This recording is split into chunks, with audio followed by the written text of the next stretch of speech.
As we talk about the argumentative essays, these are the compositions which require us to agree or disagree. Well, for the first paragraph that we have an argumentative essay, it is usually that of an introduction. In introduction, we paraphrase the question statement, the content of a task. We can comment the content of a task, and in the same paragraph, the first paragraph, the paragraph on introduction, we can either agree to the statement or disagree to the statement. Of course, we don't give any details on it, but we take a stance. Our stance can be either agree to it or we disagree to it. That's our first paragraph, and then we move on to the second paragraph. Well, the second paragraph is that of the author's ideas, and in our author's ideas, we if we agree, of course, we provide the content and the arguments in favor, and we give the details, we give the evidence, we give the examples, we give the case study in our favor, whether we agree or disagree. That's what we call author's ideas. And then we move to the third paragraph, which is the body 2, contrasting ideas.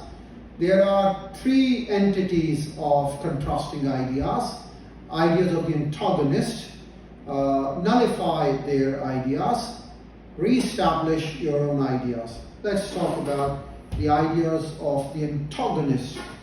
Well, protagonists are those people who are in your favor, and antagonists are those people who go against you.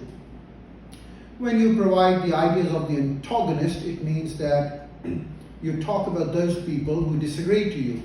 If you agree, they disagree. If you disagree, they agree.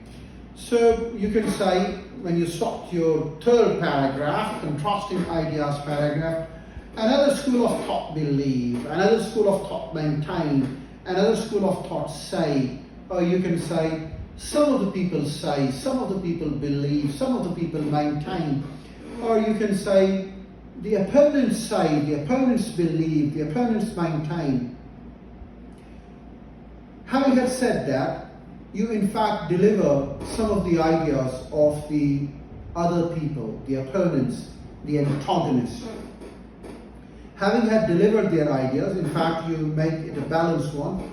You don't talk in favor all the time, you don't talk against all the time, but you make a balance in your composition. Having had delivered that, then you nullify their ideas. Nullify means you reject their ideas, you oppose their ideas, you talk against those ideas, you prove that they are wrong ones. This is what you do in the same paragraph. Then you get to the third entity in the same paragraph, which is your third paragraph. You re-establish your own ideas. You sum up this paragraph with the re-establishment of your own ideas. But you should not repeat any of the content from the second paragraph. If you go for the repetition, it won't carry any weightage at all.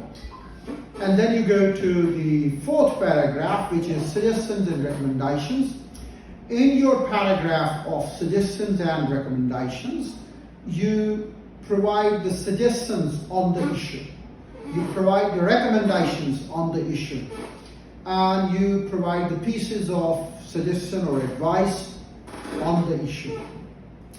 Yes, you can use the case studies, yes, you can use the examples, and then accordingly prove your stance, your idea in the same paragraph. Then you get to the last paragraph, which is the conclusion paragraph, paragraph number 5. In your conclusion, you can say, I hereby conclude, or you can say, I hereby summarize, or you can say, to put it all in a nutshell, blah, blah, blah, blah.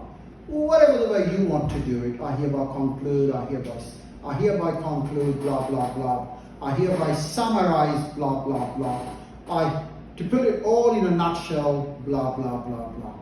Well, whatever the content you provide in a conclusion, it should not be a repetition, because if you provide a repetition, that does not carry any weightage at all. Well, always come along with your fresh ideas, with your own ideas, concrete ideas, which has the examples to prove it, and this is how we can verify.